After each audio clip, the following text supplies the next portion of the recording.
I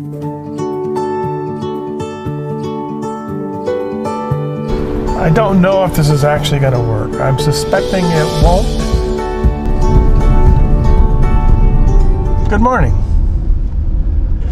It is June 19th, 2021. It is Juneteenth. And I'm celebrating on this beautiful Saturday morning by driving to the flea market.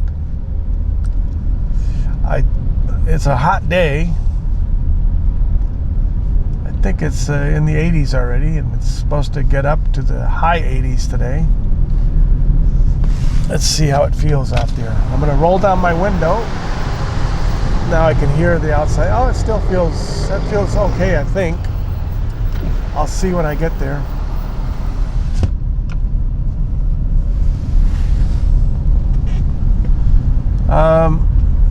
Anyway, yeah.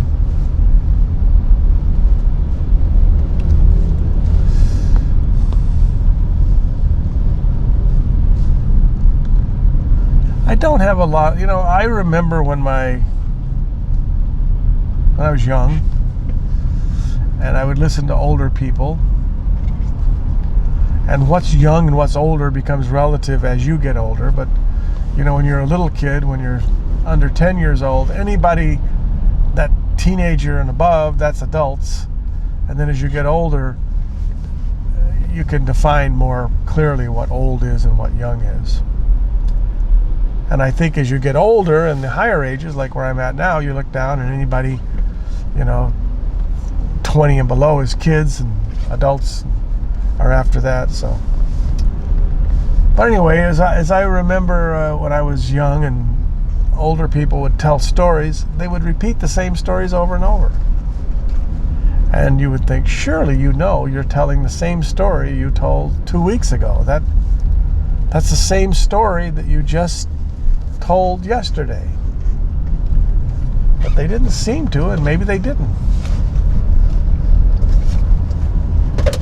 And now I have as much time as I could possibly want to tell stories, any story from any point in my life. I can tell a story about something that happened yesterday, or I can tell a story about something that happened when I was 5 years old, if I can remember it. There's the rub. Remembering things that happened in a way that you can construct them into a relatable or tellable story, and something that I can talk about, it's not that easy. So I too, even when I'm making these videos, I realize, I already told that story.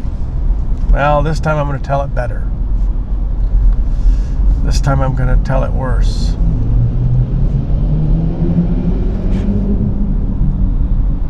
I think part of the thing that is intimidating to me as I record these stories is that it seems to me I should not only tell the story, but give some context and meaning to the story.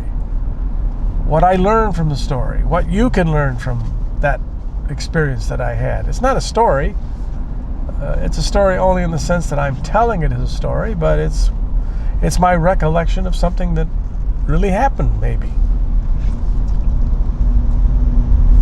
But not everything that happened in my life, in fact, almost nothing that happened in my life, produces something that I can say, I learned from that.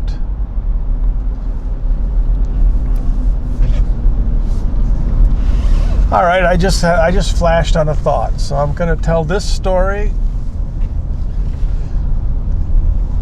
and it'll be short, I think. I always prided myself in business and tried to make it a absolute truism of the way I did business, that I was going to be honest and forthright in all my dealings with my clients and my employees. Did that always happen? Absolutely not. Did I knowingly mislead or prevaricate in business? Absolutely. My overriding goal as I was in business was to figure out how to make money. And the only way I could make money was to separate someone else or some business from their money.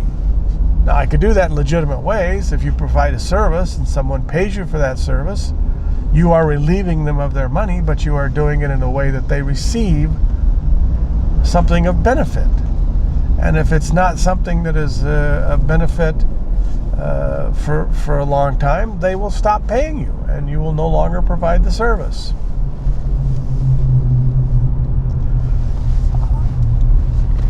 I came to the conclusion through study and what I learned just by observation is that most fortunes in America came not through honest and forthright business practices, but through the opposite. Most fortunes in America were derived by some form of dishonesty or illegal activities.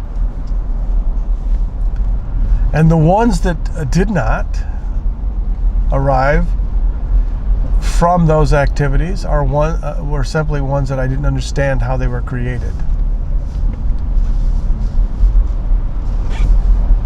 And honesty, dishonesty, it is a scale that you operate on. It's a continuum. You can't ever be totally honest. If you're making a sales pitch and you're only telling about the really good things in your system, and there are some good things in your service, and you just don't talk about or don't address any of the shortcomings. I mean, there may be some obvious inadequacies of the things that you are providing.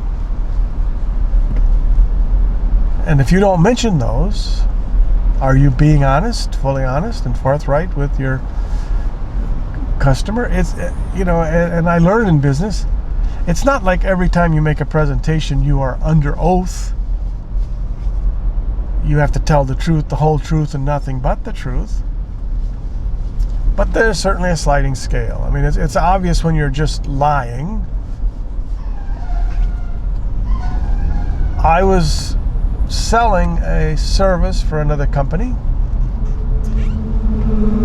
We sold software that ran on big mainframe computers. It was a really high-level sale. If you sold this to the company, you were going to extract a lot of money from them, perhaps millions of dollars. And they were going to put onto your system the very essence of what their company was. Everything that kept their company working would be on the system that you were installing. So it was a very key decision that they made. Now, I did not have a deep understanding of our system. I never even signed on to it. I couldn't even get on a screen and make a change. That's how little I knew about our system. I knew it at a much higher level, and I could answer questions at like 50,000 feet, but I didn't get down there in the cockpit and actually drive the thing around. So when they had questions of that sort, I always made sure that when I was making a presentation that I had someone technical with me, so that I did not misstate at any detail level what I was selling. The system was written in a language called COBOL. And in computer languages, a language like COBOL, there's versions. You can get them from different you can get that language from different sources. It's software. But the most important source that you should get your stuff from at that time was from the company that sold you the computer. So if you're on an IBM computer, you want to make sure you have the latest version of COBOL designed for that IBM computer that you're using. And so the COBOL versions, they would have like a new version would be COBOL 3. And then as they make changes, revisions, fixes to those versions, they would put sub-numbers. COBOL 3.1, 3.2. Those standards were known, described. You could, as a technical person, you could read what's in that new version, what's in that new release. And we had a head development guy, the guy who designed the system and wrote the system. He went on a sales call with me. His name was Bill. And we were flying from Chicago to Texas to meet with the president and the technical staff of this company that was considering the system we were buying. And the one thing the president of the company and their technical head, the IT head, had said to me, we can only buy a system if it is COBOL 3.0, because that's our standard within our shop. Yes, our programmers all know COBOL. We can all work with 2 and 1, but we are all trained and working with 3.0, 3.1. So if we buy a new system, it has to be at that standard, it has to be 3.0. And I had been selling the system and always making that claim that it was COBOL, which set it apart from other systems. Other systems were written in older languages that didn't have all the features of COBOL. COBOL was the power language at the time. It was the language of business. So as we were flying down to meet with them, I turned to Bill, the guy who developed the system, the guy who made revisions to our system, the guy who he was in charge of every aspect of the system. And I explained to him what the president of this company and his technical support guy had told me, that they absolutely would not consider any system that was not COBOL 3.0 or greater. So I asked Bill, is our system 3.0 standard? Do we have a version of our system that is compatible with COBOL 3.0? And is that what we're selling to this company? It's a very simple question. And he was capable of just answering it yes or no, and that's really all that question required. But instead, he said to me, Barry, do you understand the difference between COBOL 2.0 and 3.0?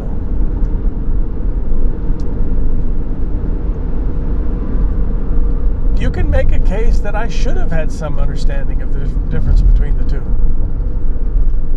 But I didn't. I'd written programs in COBOL, so I had some basic idea of what COBOL was, but I didn't think of it in terms of 3.0 or 2.0 or whatever. So I said, no, Bill, I don't understand the difference between 2.0 and 3.0. He says, well, then our system is 3.0. I should have wondered why my understanding the difference between those versions of COBOL would make a difference as to what version of the system we had. My understanding wasn't going to affect that one way or the other. He should have just said, yes, we do have it, that's what we're selling, or we're developing it, and it'll be available in a couple of months, or we don't have it and we'll never have it. But he could have just made that explanation. No, instead he just asked me the question,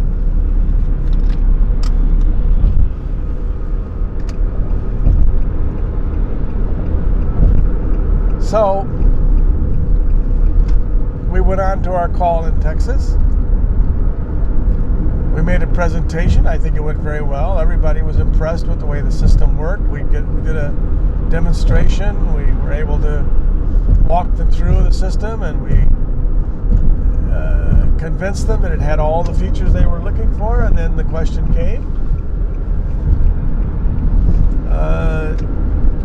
is it COBOL 3.0? And of course, I had gone over that with Bill on the plane heading to the trip.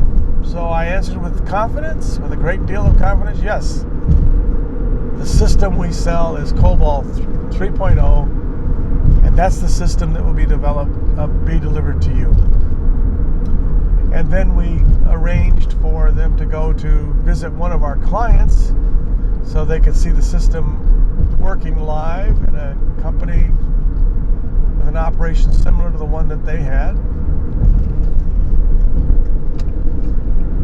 And that was the next time that I visited with those folks. They met me in Florida, where we demonstrated the system so that they could see it live, working in a real environment. And we did. And even that presentation went very well. Bill wasn't there because, of course, it wasn't the presentation where we needed technical people at his level.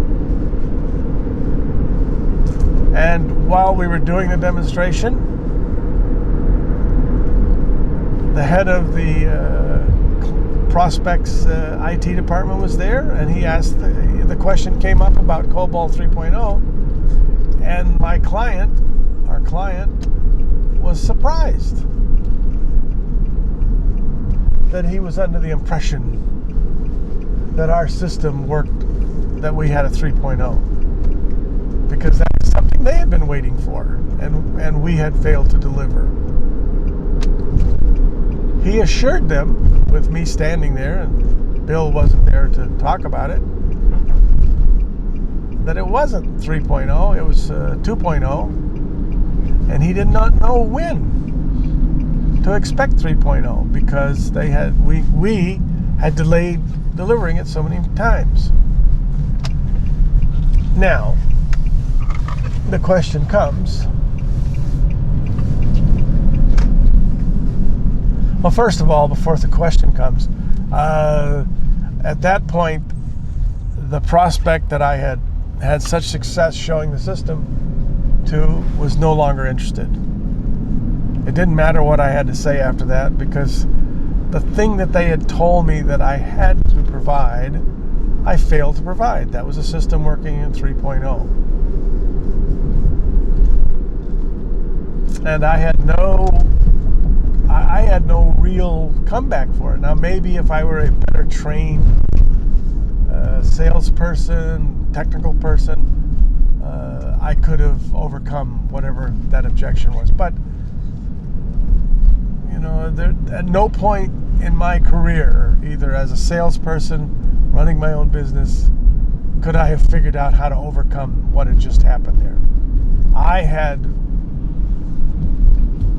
misinformed. I had been dishonest in my sales presentation.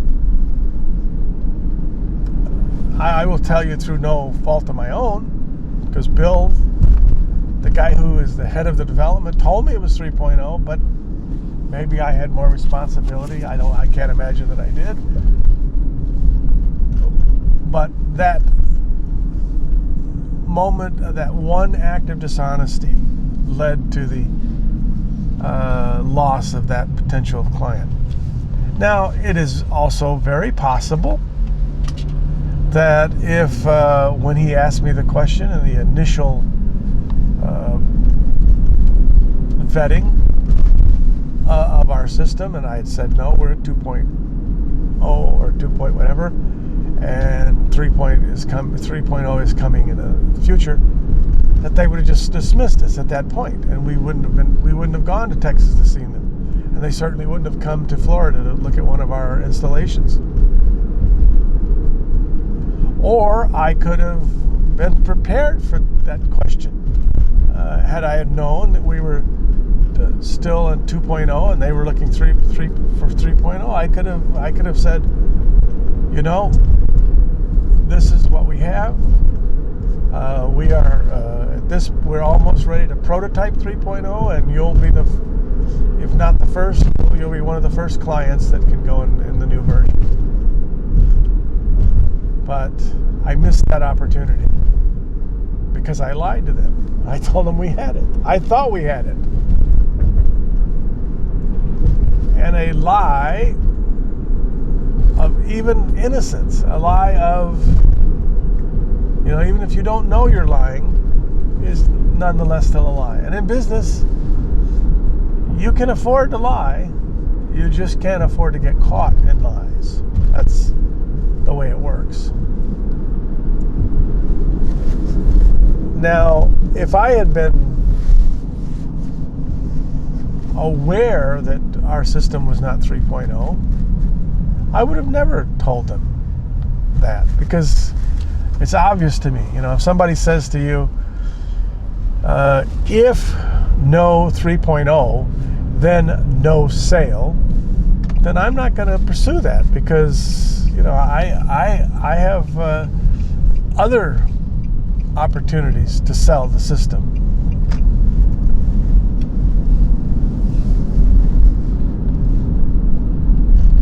So okay. I guess the point I'm making there, and I'll be back to this because I've basically arrived at where I'm going, is that